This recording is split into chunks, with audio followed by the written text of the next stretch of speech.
everybody, I hope you're all doing well in these trying times. So the other night, I was writing a video talking about America's healthcare system, and after I was finishing kind of my preliminary script and research part of my video writing process, I went on YouTube just to kind of watch some videos and relax, and I saw that Joe Rogan just uploaded his, I think, third video with right-wing political commentator Ben Shapiro. So it was like midnight at the time, but I was like, what the heck, let's watch this thing. I put it on 2x speed, which is a super meta tip. That video was like an hour and 40 minutes. Got it done in under an hour. I recommend doing that for like every YouTube video. Maybe not 2x speed. You got to start on like 1.5 and then work your way up. 1.75, 2 times, you know. It's an acquired skill. I know. But as I watched the podcast, I decided to take a couple of notes to see if I wanted to make it into a video later, which I ended up doing, as you can see now, because Ben Shapiro is one of the most popular right-wing commentators on the internet. So I figured if I was gonna find a video that was gonna highlight a lot of the conservative arguments about relevant social topics, well, this would be a good one. If you want to watch the entire podcast and then come back to this video just to make sure I'm not clipping anything out of context, go right ahead. I'll put the link to the original video in the description. But the podcast is an hour and 40 minutes long, and I don't want to make my video even longer than that. So I'm just going to kind of include a couple of clips. Just know that this video is going to be an overall criticism of Ben Shapiro's arguments. So if you're a fan of Ben Shapiro, I highly recommend sticking along. A couple years ago, I used to think this dude had some pretty decent arguments, but the more I began to learn about politics and to think more critically about the kind of statistics he was using, I began to realize that a lot of the talking points that Shapiro uses are built on a couple of faulty premises, and not all of his arguments are as convincing as they may seem, so please watch this video with an open mind. So without further ado, let's get into some of the clips. So the podcast kind of starts off with Ben and Joe having a friendly back and forth, just kind of catching up about things, and Joe asks Ben his opinion on why there's so much homelessness in LA. You pay attention to politics far more than I do, and law enforcement and all that. What happened? How did it get to this? Well, on this particular problem, this actually started with a bunch of lawsuits. So the LAPD used to have the authority to move people's shit if it was on the sidewalk. Or if people had a bunch of stuff that was on the sidewalk and they were just camping out there, the LAPD could come, they could take their stuff away, and they could rouse them, or they could arrest them for trespass or for loitering. And then the ACLU actually sued, and they said that this is a violation of people's personal property. Oh, and ACLU, the courts, you do such good work sometimes. and the courts ruled that you actually are not allowed to move people's stuff, that that's actually personal property, even though it's in a public area. And then they got a ruling from a court that you're allowed to live in your car, because for a while you weren't allowed to live in your car, and then it was you're allowed to live in your car. So now you're basically allowed to leave your stuff on the sidewalk, and the police are not allowed to move it, and you're allowed to live in your car. And then there was this sort of equity movement that said, okay, well, they can do it in business districts, but why can't they do it in like more suburban areas? Why can't they just move into nicer areas? After all, if there's misery, it should be equally spread across the city. And that's kind of what you've seen. I mean, there have been so many breaking points over the last year in the city. And for me and my wife, I mean, we looked at the rioting and they shut down the entire city at 6 p.m. It's a county of 12 million people. And then he goes into talking about the recent riots, but first I want to address his kind of view about the problem of homelessness. It's completely focused on kind of dealing with the end result of homelessness.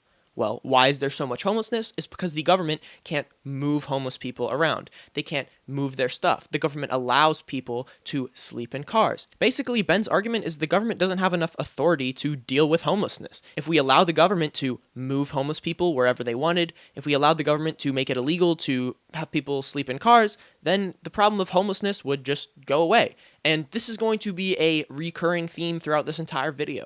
Ben's focus throughout this video is how do we deal with the end result of these things? How do we deal with homelessness? Oh, we just move the homeless people away from us. But that doesn't actually address the root cause of the homelessness. Why are people homeless in the first place? If you just move the homeless people to another area, you're still going to have homelessness, but it's just going to be in a different location. So keep an eye out for arguments throughout this podcast, addressing the end results of problems using government force. Like I said, it's going to be a recurring theme. So the next clip I want to talk about is when Ben and Joe talk about the political divides that arose around the COVID-19 outbreak. Like, okay, we're on board. When it came to the lockdowns, the original lockdowns, I was like, okay, I'm on board. You know, I'm taking this thing really seriously. I've got parents in their 60s. I feel like, you know, I'm in good health. I'm fairly young. I'm 36. But for my parents, I don't want my parents getting this thing. And so we're still taking this thing real seriously. I mean, I'm still wearing a mask around in public places, and I think people should. I think that's a responsible thing to do. But it immediately turned into, who can we blame for this? Who can we blame? Who's doing it wrong? And it seems like there were only like a couple of things that you really can do that are obviously wrong. Like, nobody has a good solution on this thing. Okay, it ravaged Italy. It ravaged Spain. It ravaged New York. Like, there are a couple things you shouldn't do. Don't take the olds and send them back into the nursing homes with COVID, right? I mean, that's like an obvious one. But beyond that, like, just staying away from each other and socially distancing and wearing, like, this is all kind of commonsensical stuff that people have known since the flu pandemic event in 1918. Like, nothing has really changed. And yet it immediately turned into, who can we blame? Who's to blame for all these dead people? Maybe it's Ron DeSantis, or maybe it's Cuomo. Like, who can we blame? So that was terrible. And then on the Floyd stuff, I had the same feelings. Like, I don't know a single human being who watched that tape and didn't think, okay, that guy deserves to go to jail. Chauvin, right? The officer in that case, in the George Floyd case. So he goes on to talk about the George Floyd protests, which I will be addressing his comments on later in this video. But the way that Ben frames the handling of the coronavirus outbreak is just that we can't really do much about it. He acknowledges that there are some kind of basic things we can do, but fails to mention any of the countries that did very well with it. Obviously, the situations in which countries' infections began to spread are infinitely different from one another, but we can pretty clearly look at a lot of cases where two countries get infections on the same day, and one country has one set of policies and the other country has another set of policies, and they fare very differently when it comes to their population being infected, to their mortality rate. He's saying that there's not much we could have done from a policy perspective, which I think is just Ben's way of excusing some of the failures in the Trump administration as well as governors throughout the country, and just kind of writes off coronavirus, which I just disagree with fundamentally. But they're going to realize. And I think they're realizing it now in New York City. I mean, New York City has had record crime, record homicides. Who would have thought? Who would have thought? De Blasio is, I mean, I would have never imagined I would look at Garcetti and go, well, he's better. That's exactly right. I look at Garcetti and I look at de Blasio. I'm like, Garcetti, I'll have him over my house for dinner. He's way better than the weird, de Blasio. Is groundhog murderer. So weird. He's so. You can have protests, but only Black Lives Matter protests. That was a solid. You know, that may have been the moment when I realized that we were all effed. Then Ben and Joe begin to talk about New York City in specific, talking about how de Blasio allows protests, but only for Black Lives Matter, and also talks about the record crime rates in New York City. Now, just looking at the NYPD crime statistics, Ben is right that there is an increase of crime. I'm not sure if you could directly attribute all of this crime to the protests and riots going on, but nonetheless, I just kind of wanted to fact check him on that point before going on the video. But then right after he says that de Blasio allows protests, but only for Black Lives Matter, and I tried to research a specific speech or a quote in which he said that the only protests allowed were Black Lives Matter protests, and I couldn't find that anywhere. If there is a clip of him saying that, or if there is the evidence of this, please go ahead and show it to me. I'd be happy to change my mind about this. But it just seems like de Blasio is having a continuous ban on large gatherings, but is allowing for these outdoor protests to take place, which I personally see as something that is justified. Your First Amendment right to protest is absolutely one of the most important rights that we have in the Constitution. That is a fundamental part of our democratic system that we live in. And you could argue that the First Amendment right to assembly should also allow people to go into churches and into other areas where they could easily spread the virus, but even Ben Shapiro later on in this video says that he agrees with synagogues and churches being shut down, and the current research that we have about coronavirus shows that it is not very likely to spread in these outdoor environments. I do not think that the government should be restricting people's right to protest, even with coronavirus, whether or not it's the anti-mask lockdown protests or Black Lives Matter protests. However, I do think that it's okay for me to disagree with anti-lockdown protests because I think that the cause that they're fighting for is one that's unjust, is one that's going to lead to more harm, and agree with the Black Lives Matter protests because I do think that the movement that the Black Lives Matter protests represent is one that will help the overall state of the country. But I do think that if people want to have outdoor anti-lockdown protests, they should also have the right to do that. It doesn't seem that de Blasio is making that illegal. It just seems like not a lot of people are having anti-lockdown protests because people do see the severity. So Joe's claim about de Blasio's quote, I don't know if he meant it literally in the way that he stated it, but it doesn't seem that that is really correct. Right, it was the moment when, like, we're in the middle of a global pandemic with hundreds of thousands of people dead, and an entire swath of our media and health elites just decided randomly that if you were protesting against lockdown, you were very bad, right? Then you were a racist and you were going to get people killed and you should wear a mask. And I was like, well, if you're I sort of agree with the mask thing. Like, yeah, Yes. okay. And then you get millions of people in the streets yelling at each other and breathing on each other and spitting on each other. And you got health professionals on TV being like, well, racism is a public health threat. I guess that you can do that now. It's like, well, what the? I know people who died in the hospital of COVID and their family could not visit them. Yes. Like they literally died alone in the hospital of COVID and family could not visit them. And you're telling me that it's deeply important that we have like dance lines. This was stuff happening at rallies, like dance lines in the streets in New York to fight racism. That's deeply important. But a daughter being able to visit her dad before he dies, that's not important. Come on, what bullshit? And so now Ben is talking about how the media demonizes the anti-lockdown protests, but think that the Black Lives Matter protests are good and justified. And the thing is, I don't really like to engage with statements about what the media says. The media is a very vague term. He could be talking about Breitbart, or he could be talking about Mother Jones or Jacobin. Almost any belief that someone could have is probably echoed somewhere in the media. But again, I would say that you can believe that one protest is justified and one protest is not justified, Black Lives Matter versus anti-lockdown, and still believe that both protests should be legally allowed. And then Ben talks about how he thinks that it's messed up that people can't visit their family members in the hospital, but they can go out to these protests and like spit on each other, I think is what he says. And I could understand someone's personal frustration with this. If you have a family member in the hospital who is sick and you're not going to be able to visit them because of COVID-19, and then you turn on the news and you see gatherings of thousands of people marching about Black Lives Matter, maybe you would feel a little bit bitter and a little bit upset about this. But I do think that a hospital is probably the area of life that we should have the most restrictions on during a global pandemic. If Black Lives Matter wanted to have a march in a hospital talking about systematic inequalities within the healthcare system, I would say that the government should probably stop that, because hospitals have a lot of people who are very vulnerable to COVID-19, carry a lot of people who have COVID-19. I think the government should also probably not allow large indoor Black Lives Matter protests. But if people want to gather outdoors in the streets and talk about issues that they are very passionate about, I fully support that. But again, these are all things that are fairly commonsensical and we can agree on, and yet we're beating the hell out of each other over this stuff. And there's the suggestion we know what to do. If only we just did it, this would stop. It's not going to stop. Okay, it's not going to stop. It's a very transmissible disease. We don't have a vaccine. As long as people are out there, it's going to continue to pass. Wear a mask if you're in close proximity with others, and that's pretty much it. The hospitals are getting better at this, thank God.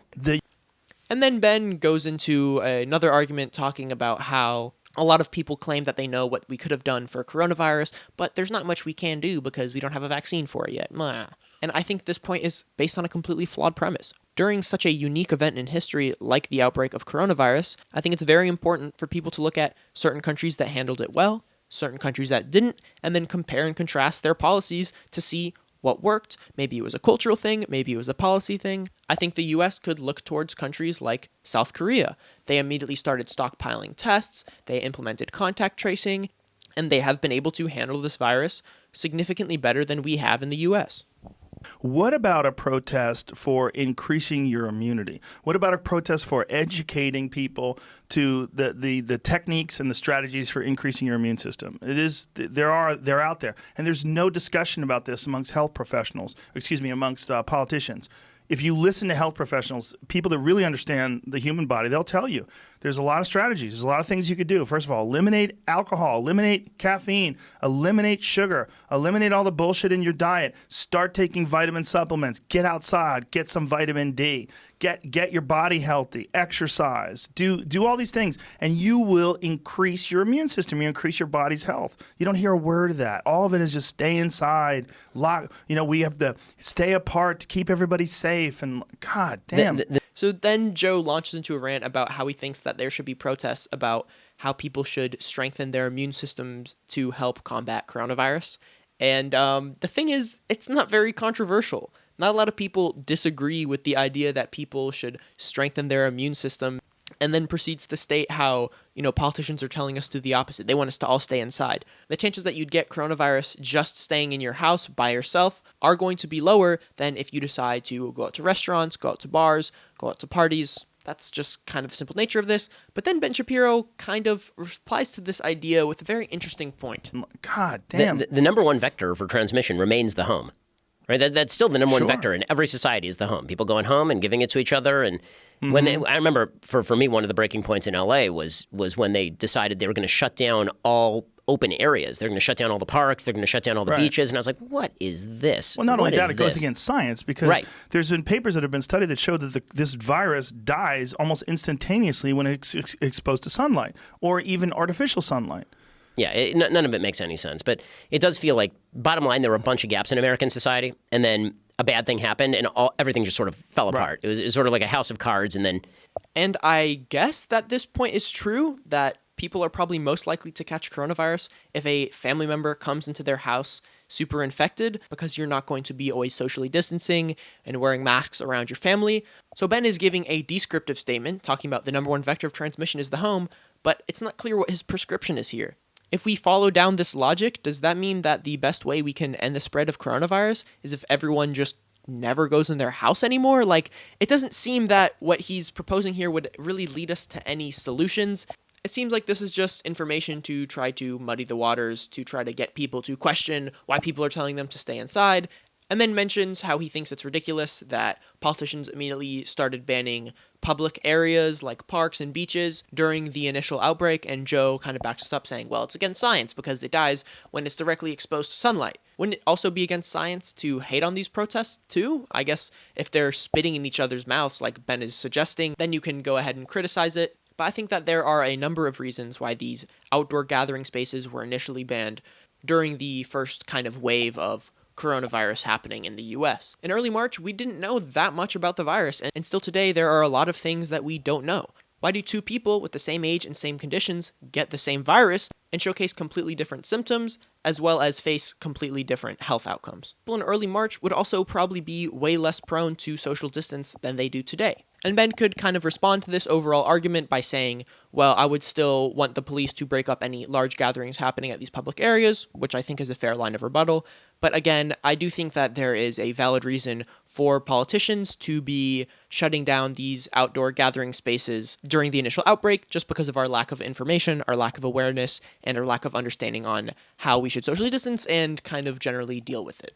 While people are And the media, smashing doors. I gotta say, the media coverage of this stuff is just awful. The media were cheering this stuff on. I mean, they were simultaneously making two arguments that conflict with each other. One was, these are mostly peaceful protests. First of all, mostly peaceful is it's the most loosely defined, arbitrarily applied term in history. Well, if you get O.J. Simpson was 50,000 mostly people, peaceful that night. that's O.J. true. Simpson was mostly peaceful that night. For like an hour true. 15, he was really not peaceful. But for the other hours between sunset and sunrise, he was unbelievably peaceful. Like, I've never heard this term before, where a protest turns into a vast riot, wrecking all of Melrose, and everybody's like, well, it was mostly peaceful. Well, what is that? What is so that? true. So Ben Shapiro here is talking about how people call protests mostly peaceful if they turn into violent riots, right? If a protest is, say, 8 or 9 hours long and the first 6 hours are peaceful and the last 3 hours are rioting in the streets, then you could say, oh, look, that's a mostly peaceful protest. And he also uses the example of O.J. Simpson was mostly peaceful that night. But you could also use the example of, well, World War II was mostly peaceful because battles weren't being fought 24/7 all the time. So I think that the way that Ben is framing the term here is pretty uncharitable and pretty dishonest. When people say that protests are mostly peaceful, it's mainly because, say, there are 6,000 protests and 15 of them happen to turn violent. You would classify the general Black Lives Matter protests as mostly peaceful protests. Ben's definition of the term here is just kind of wonky.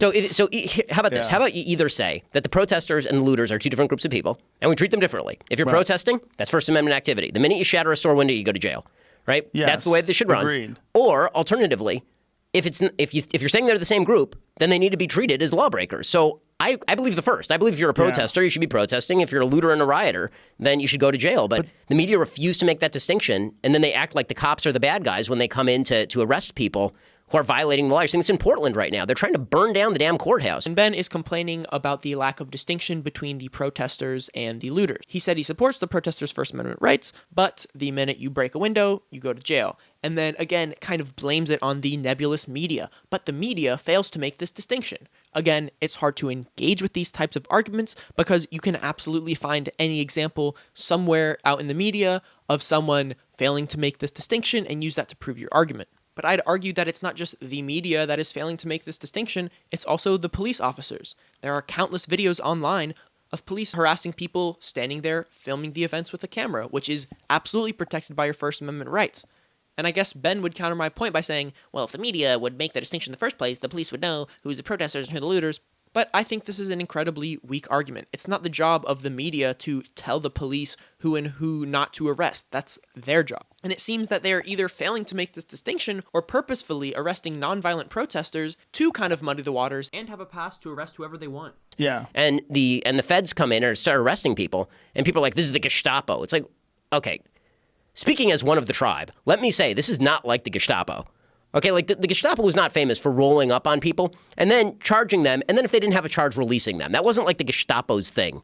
Like, I'm sorry, but you decided that you wanted to throw a firebomb at the federal courthouse, and your local mayor said he wasn't going to let the police do anything, and so DHS came in and arrested you. Tough shit. I mean, like, I'm sorry, that's at some point somebody's got to restore some semblance of law and order here. So then Ben defends the use of federal troops going into areas against the will of their local politicians and arresting protesters, and then also invokes his Jewish identity to kind of get rid of the Gestapo argument. Ben is someone who frames himself as a small government conservative, so it is interesting to see him here defending the violent actions of federal officers against the will of their local politicians. So much for states' rights.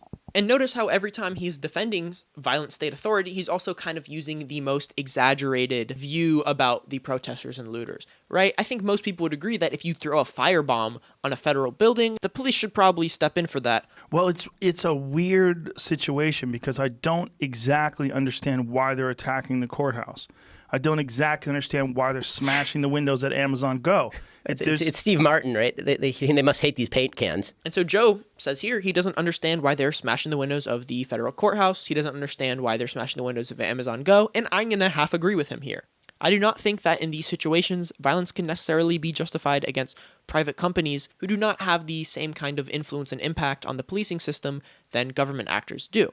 I would say that if you are a part of a group that has been systematically targeted by government-sanctioned police officers, then violence you would levy onto government buildings is somewhat justified. But if you're going to break into an Amazon Go store or a Target, I don't know how you would necessarily justify these actions comparably. Now, I don't think it's necessarily the end of the world that Targets or other more corporate chains are being vandalized, but we have also seen a lot of local businesses and shops suffer the same fate. For any private companies, unless they are directly involved with helping the police, I'd say that it's kind of hard to justify this behavior. But I don't think you necessarily need to justify every action of every looter in order to agree with the overall messaging of a movement. Then there's the question as to whether the institutions today are racist. And that's not quite the same thing, right? Because history has consequences is not the same thing as saying the rules today are racist. Because the rules today are not racist, actually. The rules today are quite not racist. But historically, it's fairly recent. If you go from the civil rights movement to 2020, we're really not talking about that much time. We're talking 3 about generations. 50 plus years. 60 years, yeah. Yeah, I mean, it's 50 plus. Right, in the world of, history, in the vast span of human history, it's not a very small amount of time. Right. So clearly there's some impact of both racism Absolutely. and then Jim Crow laws. So that's where I'm saying there's a middle ground. Yeah, and it is important for people on my side of the aisle, conservatives, to acknowledge and recognize the importance of history in people's living situations now. And it's important for people on the other side of the aisle to, at the same time, not attribute every single thing to history. Because right. But people isn't there who are born... always something like that? There's always like extremes on each position, and the truth lies somewhere in the middle. Yeah, but I don't think that it lies as far in the dead center of that as people, I think, want it to. So yeah, this is just some weird radical centrism dance. Oh, conservatives need to acknowledge the history, but the left can't attribute every single thing ever about history. That's just not what the discussion is really about. Earlier, Ben is talking about how, just because we have racist history doesn't mean the rules today are racist. But say you and a couple friends are playing a game of Monopoly.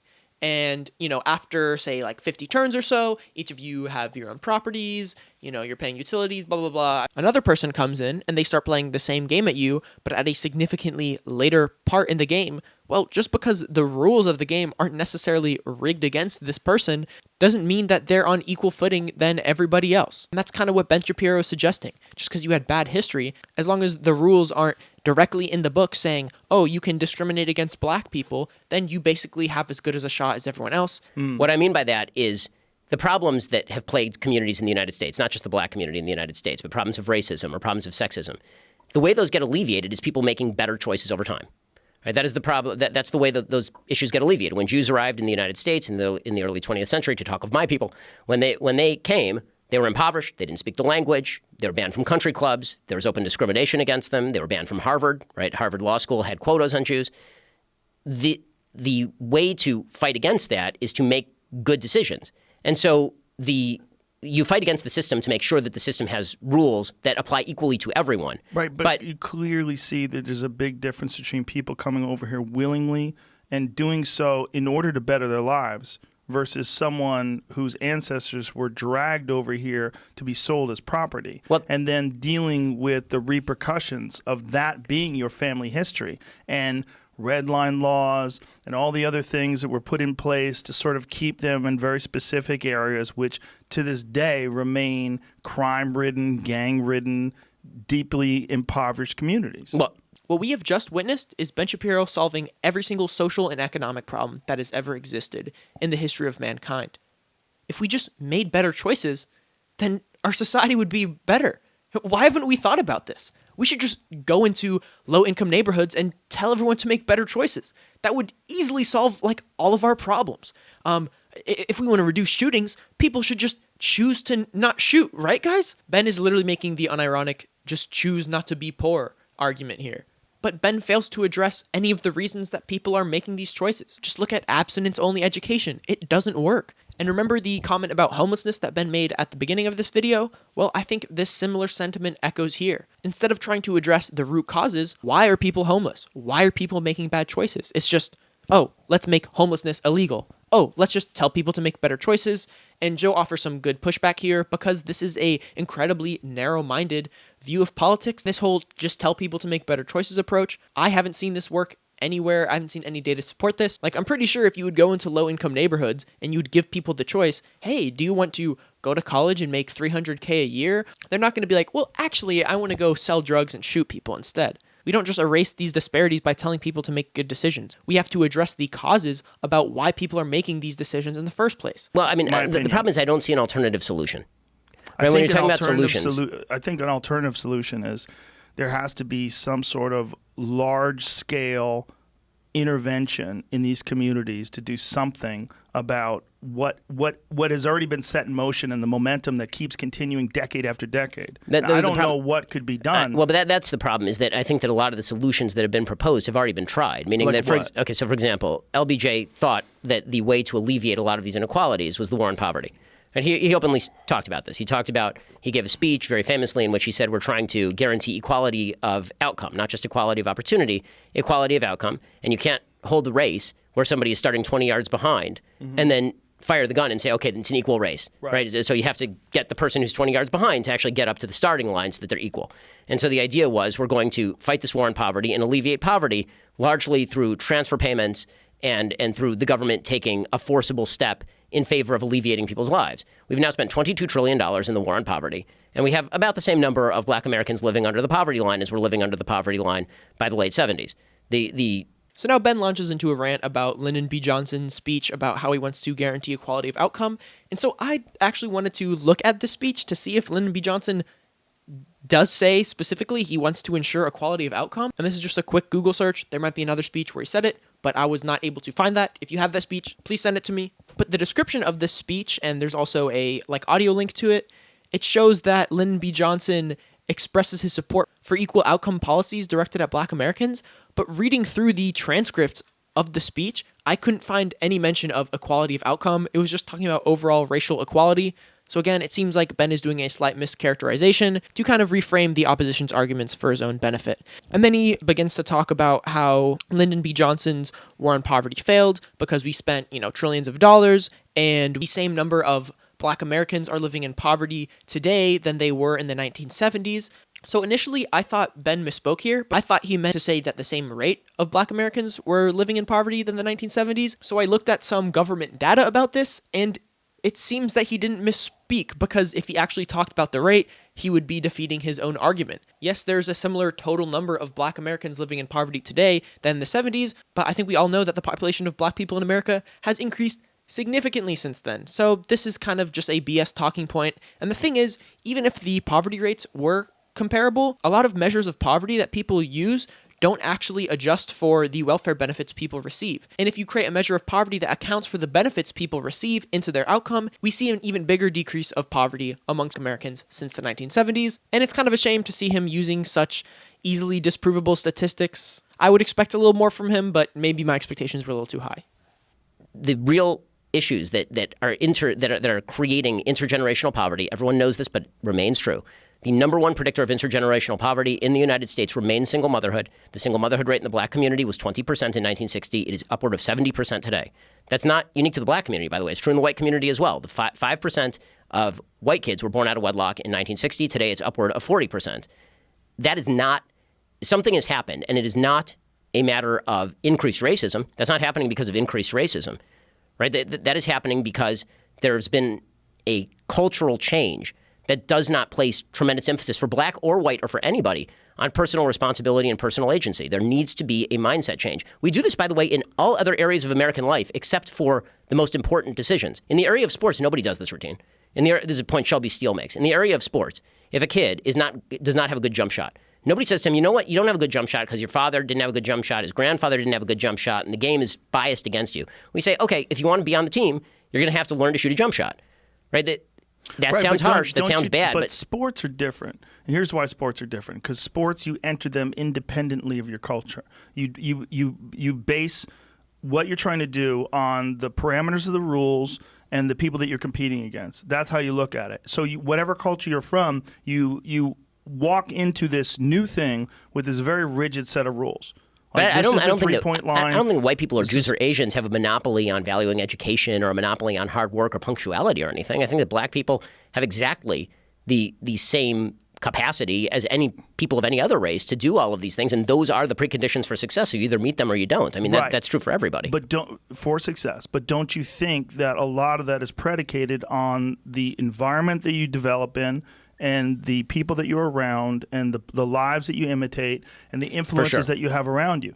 Someone has to do something to influence those kids in a different way. Except for the most important decision. So then Ben goes into the very common conservative talking point about single motherhood in the black community. And this is absolutely a real problem. If you're born into a single-parent family, you're much more likely to drop out of high school, you're much more likely to commit crime. Your life is just statistically, on average speaking, going to be much worse off, but then mentions how this change in single motherhood isn't directly attributable to increased racism and that it is just a cultural shift. And I agree that this problem can't completely be explained just by increased racism because, as he mentions, this trend is prevalent throughout all races in the US. I actually wrote a research paper about this topic, and I see a lot of other conservatives painting this increase of single motherhood rate as attributed to the increase of the welfare program, which was the topic of my paper.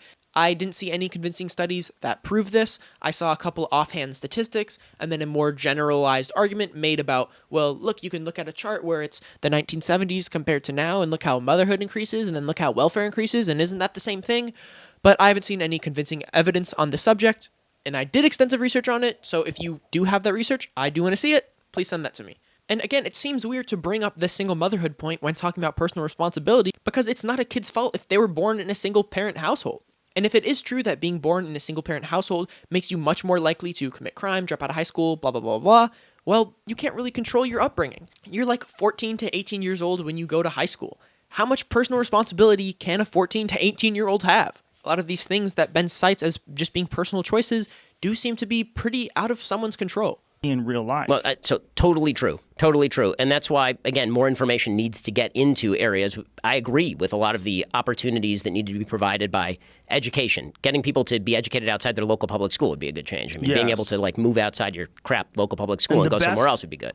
So after some more back and forth talking about personal responsibility versus environmental factors and how we can help alleviate these conditions, Ben says that one of the solutions we could propose is, the idea of school choice, where people can move to different schools in different areas in hopes to increase kind of competition in education because, if you live near a crappy public school, you're kind of forced to go there. If you live in a bad school district, well, chances are you don't really have the resources to transport yourself to another area. If all the people who have the ability to just move to a better school system, well, that's not going to necessarily make your school system any better, and the kids who aren't going to have the access to transportation are just going to still be stuck in these crappy schools. I could go more into detail about this topic, about school choice, about education reform, but that's not really a topic for this video. If you want to debate me about it, hit me up. Sure. If Ben Shapiro is the king of the world, how do you fix Baltimore? How do you fix Detroit? How do you fix the south side of Chicago? Okay, so here's the unpopular view, but it happens to be empirically. The first thing you have to do is you have to load the place with police. You got to load the place with police because you have to stop crime. Once you stop crime, then businesses are happy to invest in those areas. You're not going to get businesses to invest in those areas and provide jobs unless the crime is gone. You need, in fact, one of the reasons that you have such a vast differential in racial crime in the United States is because of white racism. And this is a point that Jane Levy, writer for the LA Times, has made. She wrote a book called Ghettoside, and she points out that the reason that black crime was so high in the early 20th century and late 19th century is because basically white communities said to black communities, you're on your own, right? Enjoy. And so the crime rates ended up spiking because there were no police there. You have to make sure that law-abiding people are protected, that law-abiding businesses are protected, that people want to live there, that people want to invest there. You have to have a reestablishment of faith in churches, right? You need social institutions outside of government that are promoting things like family. You need more. One of the reasons you need more companies in these areas is they can offer educational opportunities to kids, internships, deals to go to college and then come back and work for us for a couple of years. Right? You need opportunity, the same way that opportunity is built anywhere else on earth. You need to provide a safe space for business to work and for free speech to flourish and for education to be valued. You need to go in, you need to make clear to every kid, if you graduate high school, then you will have a shot at college, which, by the way, is 100% true today. Right? If you're a black kid and you graduate high school with any level of achievement, you will have a very solid shot of at least going to a community college. And if you score even decently on the SATs, of going to a very high-level college, right? Affirmative action programs are extraordinarily common across the United States. But the first message is we are going to ensure that law and order prevail here, a safe space for life, liberty, and property, and ownership of private property. And we are going to make sure that you as a law-abiding citizen have the opportunity to succeed. Because the biggest obstacle to young black kids growing up in the inner city, again, is not history. It is in the moment. The drugs, the crime, the fact that there are no fathers in a lot of these areas. Roland Fryer, black professor at Harvard, he's done excellent work showing that actually the number one factor in allowing kids to rise is not even having a father in the home. It's how many fathers there are generally in a community. So you can have a single mom, but if there are a lot of other male father figures around, that helps fill in the gap, right? These are practical things. Giving kids the ability to pick the school they go to so they don't have to go to the local crappy public school if it's a local crappy public school would be a solution here. But this all starts with the notion that it is not racist in the slightest to suggest that law and order have to prevail and that law-abiding people should be protected in their exercise of their rights. So I'm happy that in this section of the video, Ben Shapiro is at least listing possible policy solutions that we could implement to, help increase the living conditions of, disparaged areas. But his only argument here in terms of government policy is basically just increased police presence. And just like the other issues before, his political approach is how do we deal with the problems that we see, which is crime. It's not how do we address the roots of the problems. Unless his argument is just that the only reason crime happens is because there's not enough police there. And again, I thought Ben was a small government conservative. If you're arguing for small government and your response to, how do we fix the conditions in, the poor black communities in the U.S. is just, we need to have more police there. That seems a little bit more authoritarian than it does libertarian. I will say that one of the great myths is that the big threat to the black community in the United States is law enforcement. It's just nonsense. It's not only nonsense, it's counterproductive nonsense. And you're seeing it. But it is a threat. Out. It is a threat oftentimes. It is on a data level an extraordinarily small threat.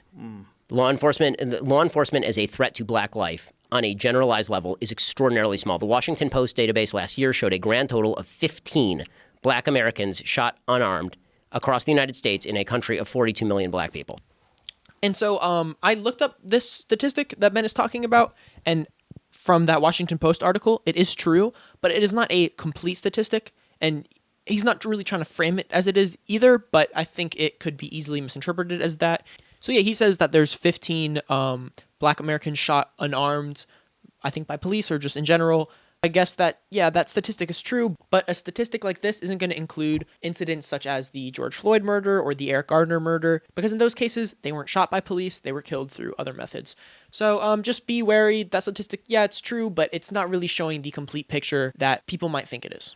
it is true that low-level uses of force between cops and black people are worse than low-level uses of force between cops and white people, right? That's the Roland Fryer study. There are a few confounds that have yet to be sort of worked out. I think probably white people are less likely to believe that the cop's going to kill them, whereas black people are probably convinced the cop's going to kill them. That might play a factor in why there's more white people being killed by cops. I mean, that may very well be true. It may also be that low-level uses of force may be disparate. If you think that the cop's likely to be a racist, then you might be more likely to resist the cop, and then he might be more likely to rough you up. So it's very difficult to rub out the confounds there. This comment here seems like he's suggesting that if people thought that the cops were less racist, then we would have better outcomes in the use of force. And I bet you the way that he would think this is just by telling people that the cops aren't racist and not actually addressing the problems that make people think that cops are racist to begin with. Again, reoccurring theme here. I just want to make a little comment on that statement. The one thing that we know for sure is that the greatest threat to black life, just like the greatest threat to white life, is members of your own race killing you. Like if you're talking about actual murders, white people are killed by white people. Black people are killed by black people. By people you know, mostly. Right. It's intraracial, right? There's very little interracial crime, like black on white or white on black in the United States. There's a lot of intraracial crime, so a lot of white people victimizing white people and black people victimizing black people. And the question is, how do you stop that? This is why interracial crime, like black on white or white on black in the United States. And, I mean, when you're talking about interracial versus intraracial crime, what he's saying here is basically true, but I just don't see how this is relevant to the police brutality, and then Ben decides to bring up intraracial crime. And again, this is just kind of information to obfuscate. Shit, am I using that word right? Yeah. This is information he's using to obfuscate the overall narrative. Maybe the cops aren't that bad because it turns out that black people are just being killed by a lot of more black people. It's just kind of an attempt to muddy the overall waters of discussion. But it's still true, it's still relevant, it still affects people, so it's not something we should ignore either. I don't know if you saw this interview. It was kind of an amazing interview. Terry Crews, the actor, yes. he was on with Don Lemon. Don Lemon, right? yeah. And Don Lemon is doing the Black Lives Matter sloganing, and Terry Crews says, "Well, all lives matter," and Don Lemon says, "But no, Black Lives Matter doesn't mean all Black Lives Matter." Right? But Terry Crews said all Black Lives Matter, and he said, no, not all Black Lives Matter, only Black Lives Matter. We're only talking about police brutality right now. And Terry Crews was like, well, why aren't we talking about all Black Lives Matter? Because if Black Lives Matter means you withdraw cops, and withdrawing cops means more dead black people, then why wouldn't those lives matter too? And this is where the sloganeering gets in the way of actual progress. Because it's where ideology hits facts. Right, exactly. It gets very weird. And Terry Crews was called some terrible names for that, but then a video surfaced of Don Lemon from 2013 chastising black people. Sounds like me on that, right? He sounds like me talking about... He sounds exactly like you. It's hilarious. Pull your pants up. Get your shit together. You know, like... He's literally saying things like, don't have babies out of wedlock, yes. right? Stay in school. Right? Which, by the way, again, all of this is commonsensical and true for all races. It is not just black people. Young white people in Appalachia need to get their shit together. Yes. Everybody needs to get their shit together. But again, young white people in Appalachia are dealing with the same thing. What's around them all the time is crime, people taking pills, everyone having babies out of wedlock, people impoverished, no hope, no potential for escape. I mean, I agree, but the first thing that has to change. So my dad had when I was looking to get married. Okay, here what they're talking about is Don Lemon, Don with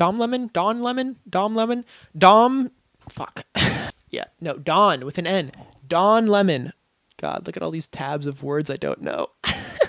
Don Lemon, who is a pretty prominent left-wing kind of political commentator on CNN, I think. Yeah, on CNN.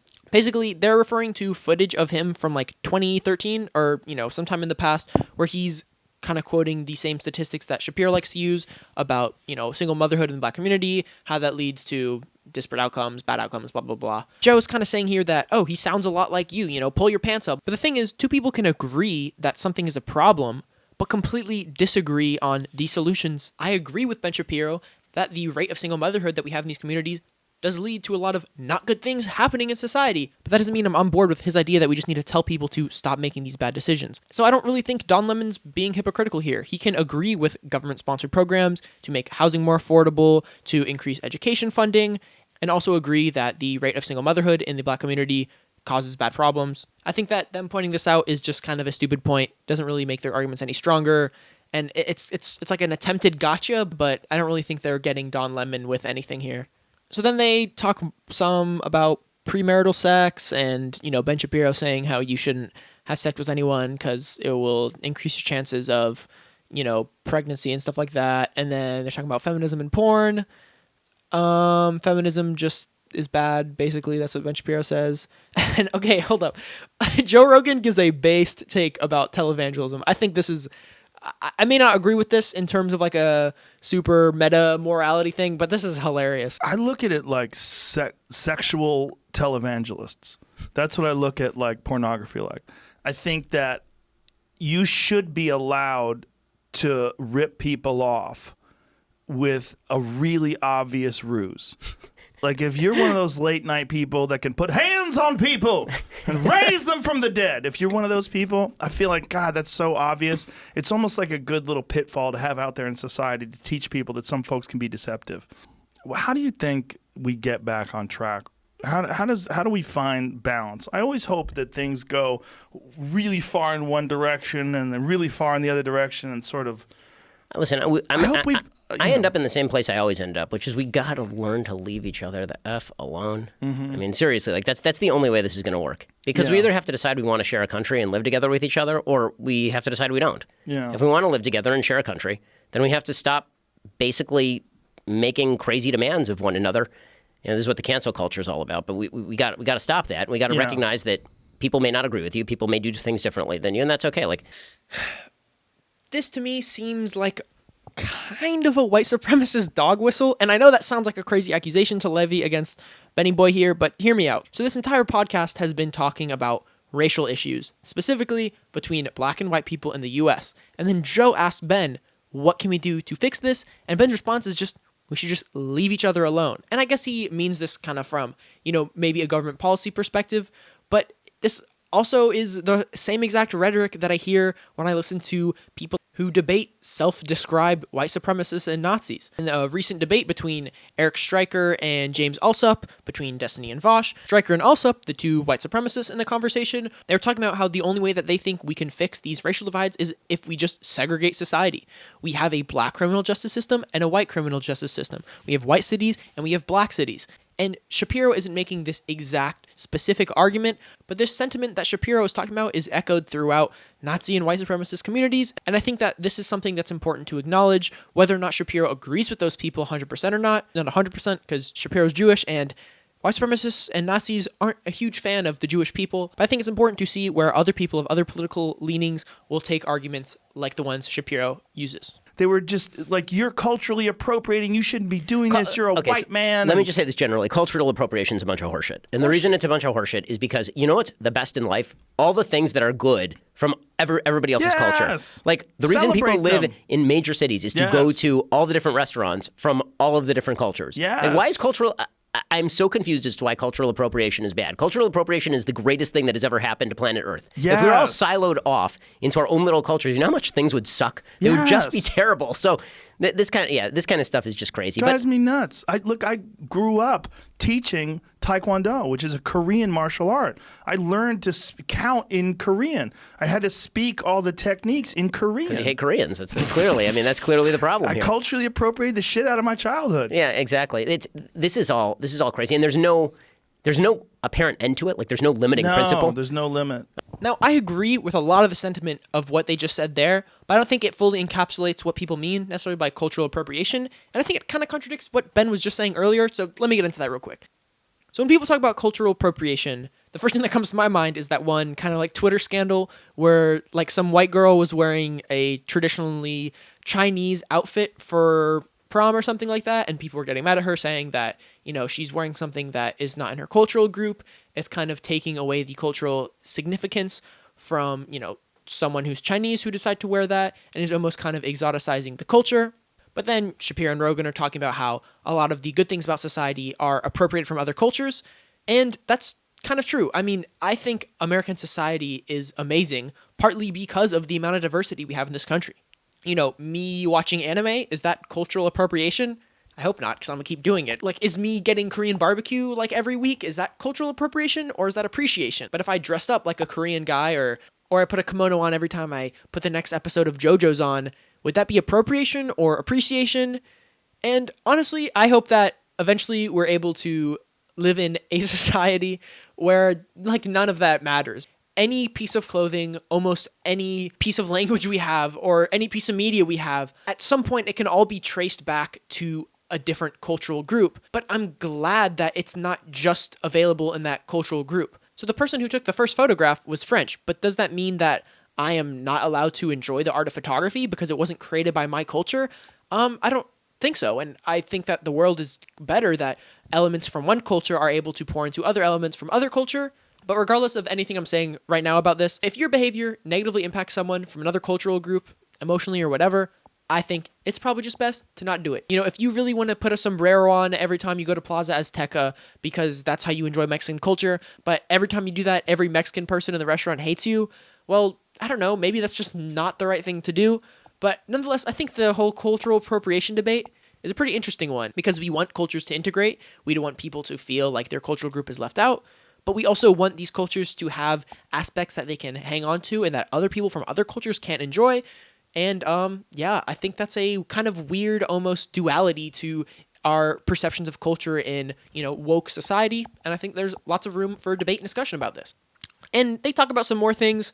Ben spouts some more stuff I disagree with, but I don't want this video to drag on too long. So I kind of wanted to discuss some key takeaways of Ben's arguments and his rhetoric.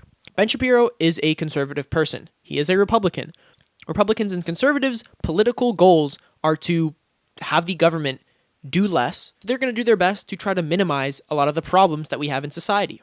Constantly throughout this conversation, Ben is pulling out statistics about intraracial crime when they're talking about police brutality and, talking about how only 13 people are shot by police in 2019. These are all attempts to try to minimize the severity of racial conflict in America. Constantly throughout the video, Ben Shapiro argues that the government should use force to deal with the results of problems that we have in society. When they're talking about homelessness, Ben thinks that the way we solve homelessness is we make homelessness more illegal. We make it illegal to sleep in your car. But it's like, Ben, you move homeless people one area, they're not just going to disappear. Like, why is the homelessness happening in the first place? When Joe asked Ben, if I were to make you king of the world tomorrow, how would you solve these problems that we see in, poor communities? And Ben's response is, we need to load these areas with police. We have an area which has crime, and Ben's solution is, well, the more police we have, the less crime we have. People don't just commit crime because they think they're going to get away with it. There's a lot of reasons for them wanting to commit the crime in the first place. And instead of addressing these reasons, Ben's thinking is, how do we use government violence to just quell this problem? Now, a lot of the stats that Ben uses throughout the video, such as, 13 or 15 people getting shot by police in 2019, the same amount of black people in poverty today than they were in the 1970s. Well, the thing is, these statistics themselves are true. But the way that Ben uses them in conversation is kind of used to insinuate things that aren't necessarily true. When he talks about the war on poverty failing, his reasoning is because we have the same amount of black Americans in poverty today than we did in the 70s.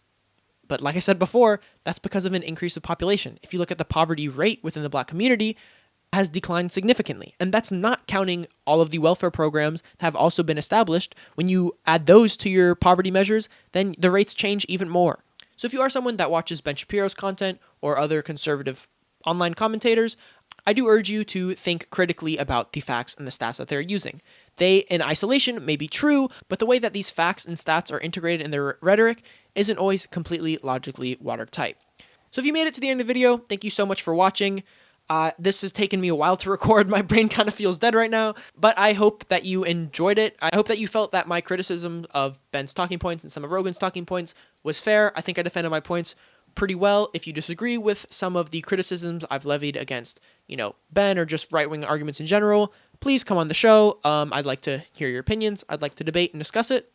I also hope you appreciated the consistent lighting. It's actually gotten a little brighter from my window, so it might be completely consistent, but it's more consistent than it was in the last episode when the sun was going down the whole time. I actually ordered some more lighting equipment on Amazon that was all supposed to arrive here today, but it didn't get here in time, so I decided to just use some other stuff that I had laying around. But yeah, that's going to be it for this video. I kind of wanted to do some more videos, maybe reviewing podcasts or other videos that political commentators are appearing in or creating on the internet, because these are big figures. Ben Shapiro has a huge following, and I think that just a little bit of critical thinking into some of the arguments they use will make people reconsider how much trust that they place in people like Ben. If you have any suggestions for other videos you'd like me to review, please go ahead and send those to me, and stay tuned for some more videos in the future. I got a couple scripts in the works. I appreciate every single comment. I read all of them. Yes, Luke, I'm going to be getting a mic stand soon too. So, I'm paying attention. Make sure you follow me on social medias. There will be some links just all around this place in the description. I'm sure on the end card, there'll be information about that as well. And, yep. Thank you guys so much for watching. This has been a pretty long video. If you watched it on 2x speed, you're a genius. If you watched it on 1.5x speed, you're pretty smart too. 1.75, that's inexcusable in my opinion. But maybe that's a kind of illogical prejudice I hold. Yeah, I'm rambling again. That's what I do in these intros. Thank you guys for watching. Peace.